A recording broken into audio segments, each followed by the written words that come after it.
City of Hudson for Monday, January 23rd, 2012. First order of business is the minutes of the past meeting. Any changes or additions? I'll move for their approval. Is there a second? Second. All in favor? Aye. Aye. Motion carries. Claims. We have the claim sheet. Everyone had an opportunity to review those claims. Is there any discussion or motions? Motion to approve. Okay. Any other discussion or any discussion? All in favor? Aye. Aye. Okay. Can I ask one quick question? Yep. Have we, a while ago we talked about looking at RFPs for things like our cleaning, who cleans our Yeah, I yards? don't know with the situation upstairs whether that's taken place or not, but I'll follow up. Okay, there's just a couple Yep. key vendors. And I know that it was on the list to do, Okay, but with the absence, I don't know, but I'll follow up. okay, thanks. Yep. Anything else on, okay. Next item is the application of operator's license. We have two operator's license from 1/24/12 to 6/30/13 for Adam Christofferson and Thomas Schleif. Would that be right? Is there a motion to approve? Motion to approve. Is there a second? Second. Any discussion? All in favor? Aye. Thank you. Now we have an application of Richard W. Inlow for a secondhand jewelry license, dealer license, DBA Inlow Jewelers at 523 Second Street. And it looks like Mr. Jensen, Sergeant Jensen, Chief Jensen has approved this. I'll move for approval. Second. Any discussion? All in favor? Aye. Aye. Next, we have an application of Andrew J. Schmitz for amusement device owners license, DBA Superior Vending, 777 Highway 65 Northeast, Spring Lake Park, Minnesota, and permits for 11 amusement devices located at Ellie's on Main, 417 Second Street. Move for approval. Is there a second? Second. Any discussion? All in favor? Aye. Opposed, motion carries. Update on city gasoline pump software, you have a report. Neil, do you want to walk us through and take questions if anyone has one? I can walk you through at least from this, there's really two standpoints to this. Number one is the information that we can pull off the system for reporting purposes, and number two is how's the system actually operating in the field. And I think Tom can address how it's operating in the field. What I try to do here is just, provide you, I wasn't quite sure exactly what you were looking for, but It's okay. provide you with some kind of sample information as to what can be pulled off of the system. Weren't sure which direction you wanted to go, or what? There is quite a bit of flexibility in terms of reporting off the system, and you can do it by date ranges. A lot of the reports that I just, pulled off were for the month of December. And you can see, I gave an example of, like one where you can see kind of a detail by vehicle.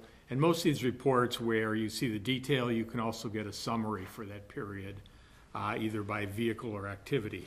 So you can kind of get an idea, like by vehicle, what's been used, assuming the odometer readings are accurate, what the calculated miles per gallon are, and then the cost of each time.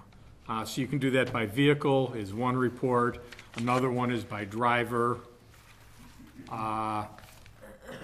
There is another report that actually, that one probably shouldn't have been there, that second one by vehicle, because I looked at it and I had to recalculate the miles per gallon, which gave you the first report. You can get a report by account by product, so you could see whether it's unleaded or diesel coming through. Okay. And then if you keep on going and kind of turn, you see an activity summary report by account for product. And this is the one that I've used for charging back the various departments, where you can see on a monthly basis, number of transactions, the quantity, and the dollar amount. One caveat with regard to the dollar amount is that's one thing I've talked to Tom and Dan Ortner down at the shop about, is how to adjust that number, because I will generally take this and make an adjustment based upon what our last price is. And that's what's charged out to the various departments. And what I'll do is I will adjust the balance that we have in inventory based to that last price. And then, so there is always a difference between what these numbers are in terms of dollars that are charged out and what's on the report and what's on, what's on these reports and then what's on the accounting reports for chargeback purposes. That's one thing that I think we still need to,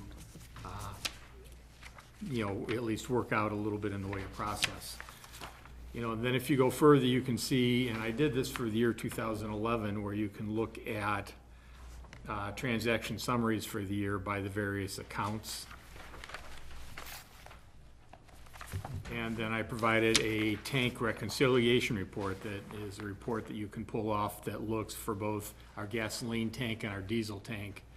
What the volume is at the beginning of the day, what the deliveries are, what went out, and what our ending volume is. And that's helpful in that, it allows us to reconcile to be sure that we have all our delivery tickets in, and then the total sales are really the basis for the chargeback. So, that's it from the reports that I get. Now, there's a difference, I believe, between ending volume and calculated volume, and some of that, Tom may be able to address better than I, but it has to deal with temperature and water in the tank because it is a commodity that changes. Is that where the variance comes in? That's what the variance is, yes. And do we know, I don't know what the units are in variance? Those would be gallons. Okay. Lori, what was your ultimate goal of asking for this report? Is it potentially using the full ability of that system, or is there something concerning you? We just haven't seen anything Right, since about we it implemented since we it, yep. implemented it, and I know Betty was so anxious to get it implemented. I was curious what it's doing for us. I have no doubt it's helpful. I'm just curious, are the departments using it? And, maybe Tom can speak to that, but are we monitoring miles per gallon on vehicles? Does it not make sense to do that in some cases, like a snowplow or, but I'm sorry I didn't give any more direction. I was just curious what sort of information we can get. And I know that it's really improved the ability of Neil and Kathy to, we were months behind because they had to Yeah. reconcile tickets with what we were getting and what was being handed in, and, I we were always totally 3-4 appreciate months that. behind, or we wouldn't get it done until October, and then everybody would be in a panic because they didn't have enough in their budget. So, it's really improved that. Yeah, the ability that, Mike has provided for allowing us access to the system, and he's allowed similar access to, I think, all the user departments where they can, that information is available on an inquiry basis. But generally, within, our biggest holdup in getting fuel chargeback for a month is if they get a delivery in one of those last couple days of the month. At times it takes a week or so to get that.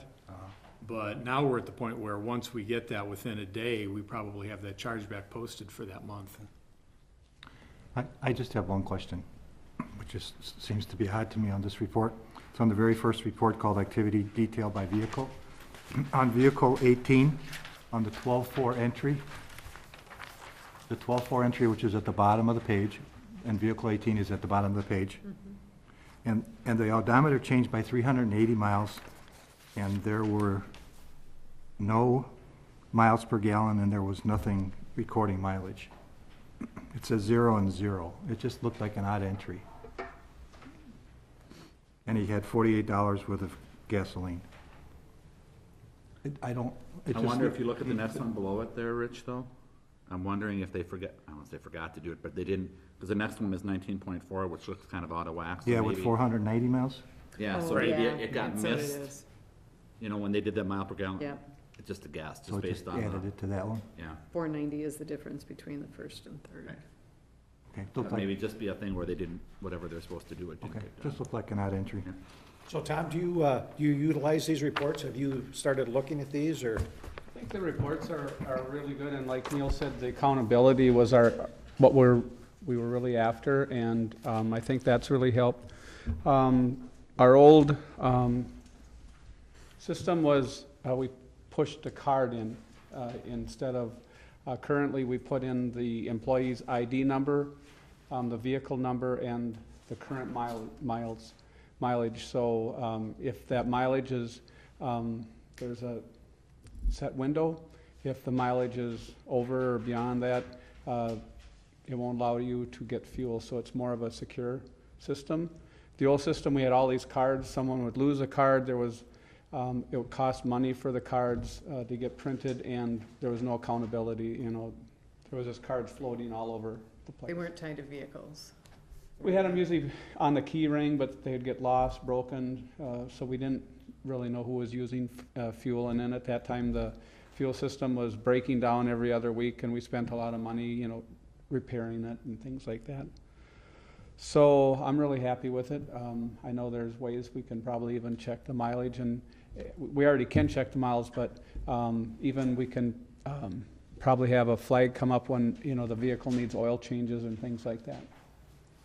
So overall, I'm really happy with it. And the other thing is the fuel monitoring system that we got with this.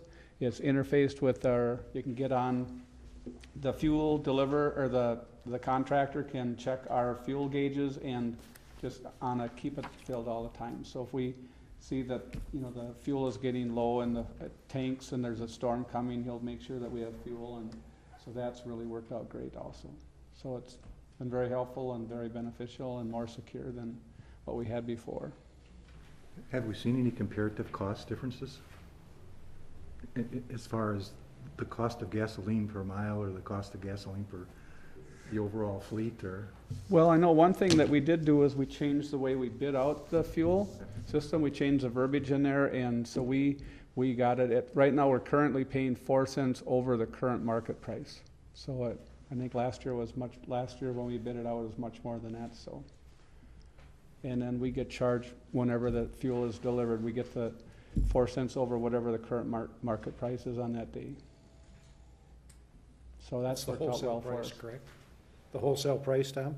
Not retail? Market price for Yeah, that day, we pay 4 cents over that.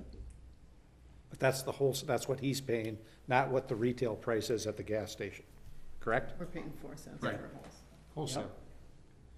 And we don't pay any taxes. So, Correct. So how can I guess the question I keep coming back, when I look at that, and it's $3.45 a gallon, seems high, or almost $3.50 a gallon. I think we actually can get a credit, and I think Neil and I talked that we can submit a form that we can, for any vehicles that are off-road, like our graders, our loaders, our skidders, that we can actually get credit. So we are paying taxes then, we pay wheel tax, or, I thought we didn't pay federal tax or state tax on. I'm not sure on that. I know Do you that, know, Neil? There is a federal tax that you pay that you can get that you have to submit to probably the Treasury Department for off-road use of vehicles. But we are exempt from the state taxes. You know, and I think, you know, your comment about paying $3.40 something, that's one of the things that I'm trying to figure out with Tom and Dan as to how to make that change. More Because efficient, or more, on a timely basis, Yep. where we can enter that, you know, with, like, I'd like to be able to, before I run the reports for the month, know what our, you know, maybe the last usage is, so it becomes a little bit more relevant. yep, 'cause it varies quite a bit each month. each sure. week. But I think if you know how many gallons are left in the tank, you could, well, we don't have to get that. So, do you get a report every month now? Are you looking at these reports every month? Okay, so if the individual departments want to monitor things like when vehicles need maintenance, is that something, is it user-friendly enough that you're able to? I believe so. They just can go to the, you know, Phoenix software, and it's, you know, go to Log Me In and go to Phoenix software, and they can pull up their vehicles. And Okay. I think in an ideal world, you know, one of the issues, and I think it becomes more of a IT issue, is how to get better connectivity to the shop. Because to get down there, we have to use, you know, the equivalent of, you know, PC Anywhere, or one of the software tools. This is called Log Me In, there, where you basically go through the lines and pretty much take control of the computer down there. And I know it's, you know, the permutations you go to pull reports back. You know, I generally, what I'll do is I will generate reports, save them as a PDF on that computer, then I have to go into my email on that computer and email them to myself to get them back. So it's not the most user-friendly system for somebody who wants to, pull off data, but I mean, it's readily accessible. There's a lot of pre-formatted reports you can get, but it's not as easy as it is with, let's say, our accounting system package, even though some people say that's not easy to work with either. So can we have this, maybe a gallon usage on a monthly basis for finance? Would you want to see that? Or by department, or, because, I looked at the department, I like the one by department. I mean, that's the report I prefer. And I think it probably was, I don't know when we started using it, but I looked at the police department, for example, and we were going at, it started off at 1,500 or 1,900, and then it went to $7,000 a month. And it could have been just the price change. I'm trying to figure out where I saw that now. Actually, if you go to the transaction summary by account for the year, Okay, yep. Yeah, I saw that. But I think that's a pretty nice report, if we could get that, maybe as part of your report, each month, that gets thrown in. Because I think it's a big enough, item for us. It's a fairly expensive item for us. I don't know, does anybody else care? Well, I'm just, and I think, where your comment about the, the numbers going, is really pretty much the same situation I've encountered, where you look at the gallons. Yep. The first couple months for police, and, we're at, what, $1 a gallon? Yep. And then you're starting to get some reality, and I think that may have just been, there was some default in there at $1 a gallon. Yep. That it took a while to get updated. Okay. But I think we're close and can get closer. We're getting But better now. if you look at the gallon numbers, They're about the those same. are, probably as consistent as you're going to get. Yep. I guess my thought on it is that unless there's an extreme absence of malice here and there's abuse going on, I'm kind of wondering, it's fine if we see a quarterly report, but Be fine with me. Sure. I don't see anything that jumps out at me that says someone's abusing it. Oh, I don't think it was an abuse thing. I think it's a monitoring to say, is there a way we can, save some money? I want to say it was expensive, but it was an investment. it was, yeah. What did we pay, $7,000-8,000 for this? But I think a lot of it we went to was to make sure so we don't have squad cars blowing up because they don't check the oil.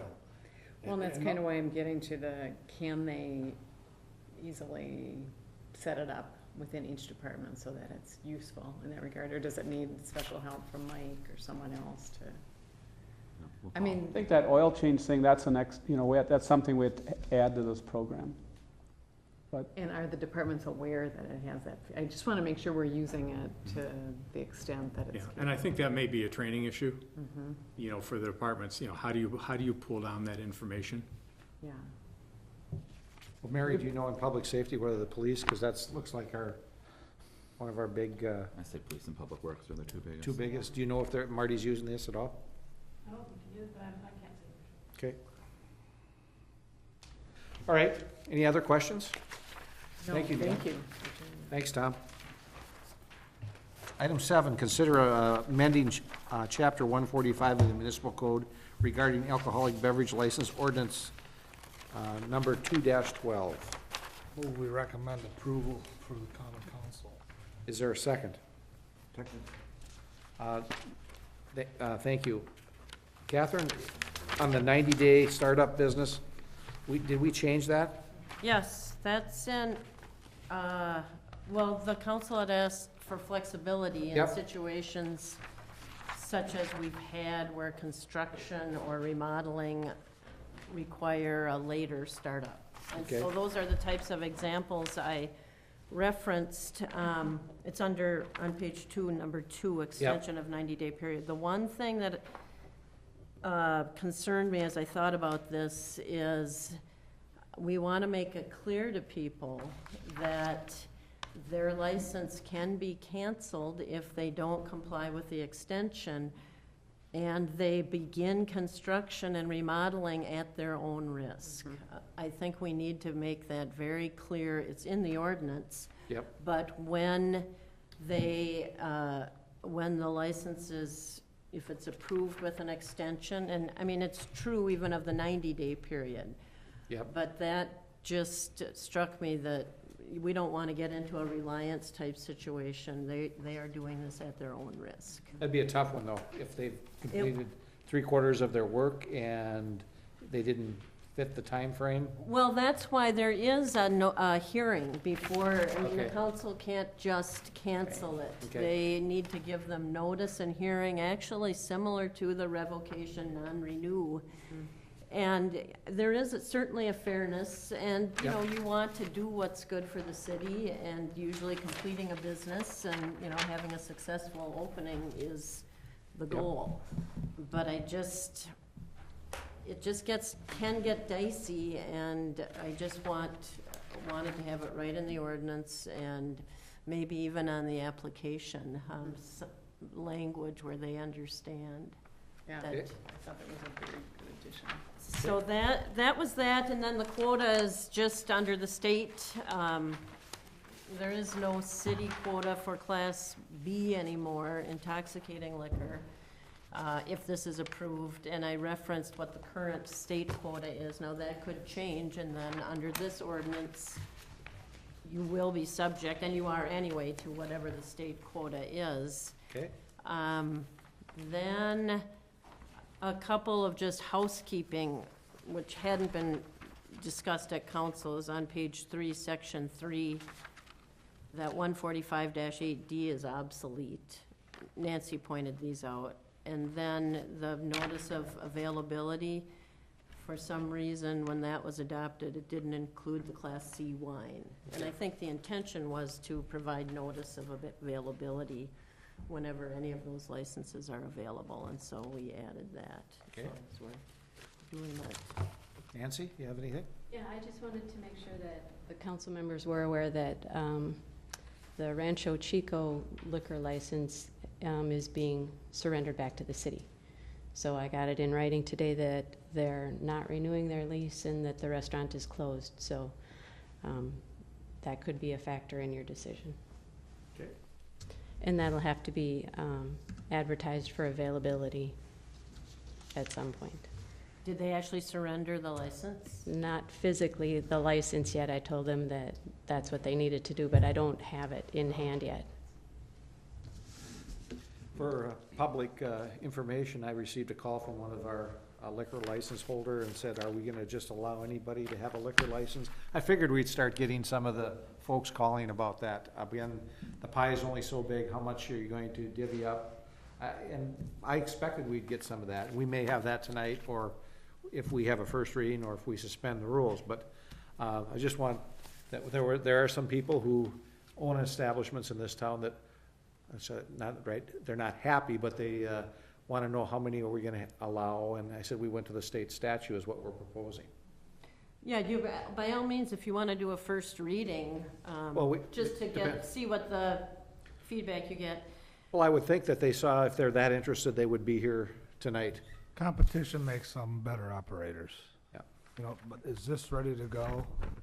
I think so. Oh, I'm comfortable with the language, and So am I. to the best of my knowledge, it reflects what the council asked the last time.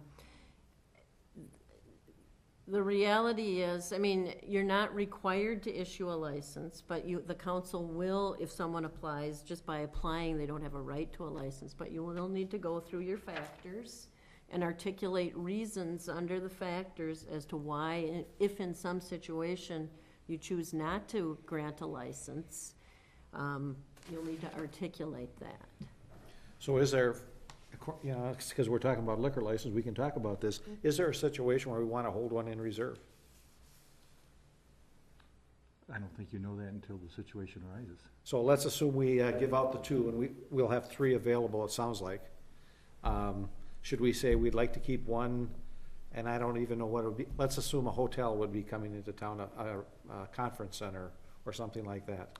That'd be nice. Well, of course it would be nice. Actually, there is you can exceed the quota under state law for restaurant seating, 300, isn't it? 300, Over or 300 some seating. type of conference center, and there are parameters in the All statute. these new. Okay, that's a bad example, the 280 home, Well, you may have a situation where you just decide, you know, we have got one left, or whatever, and we just think we want, if there's an area in the city that you think would benefit from having Well, a liquor I want to license. just talk about it. Yeah, well, I mean, you have one left, and Manny's comes in and says, I want to put a steakhouse in Hudson. Do you want to give him a liquor license? I don't know, probably. Yeah. You don't want to hold it in reserve for somebody else. Right. So I don't know the answer to that until you know what the situation is. So if you have someone that comes in, and again, I'm just using an example, and they have 40 seats in their restaurant. Well, yeah, then we go according to the criteria that we've established for issuing liquor licenses and make a But- decision based on the criteria. Yeah, and how many businesses have we turned away because there are no liquor license available? We don't know. I mean, they don't even come in and apply, right? Well, Nancy? they hang up on the phone. Okay, Yeah. thanks very much. Correct. Well, I think you could say, for example, if it's a very small establishment, you could say this, doesn't provide enough employees, Sure. tax base. It's just not the best use of the license, and we're just not willing to issue it at this point in time. There may be nothing wrong, for example, with the applicant, no adverse impact necessarily, but it's just not the best use of a license. I get what you're saying, but I think we could make that decision when the time comes. Yep. Okay. Any other discussion? All in favor of recommending it on to council? Aye. Opposed? Motion carries. Thank you.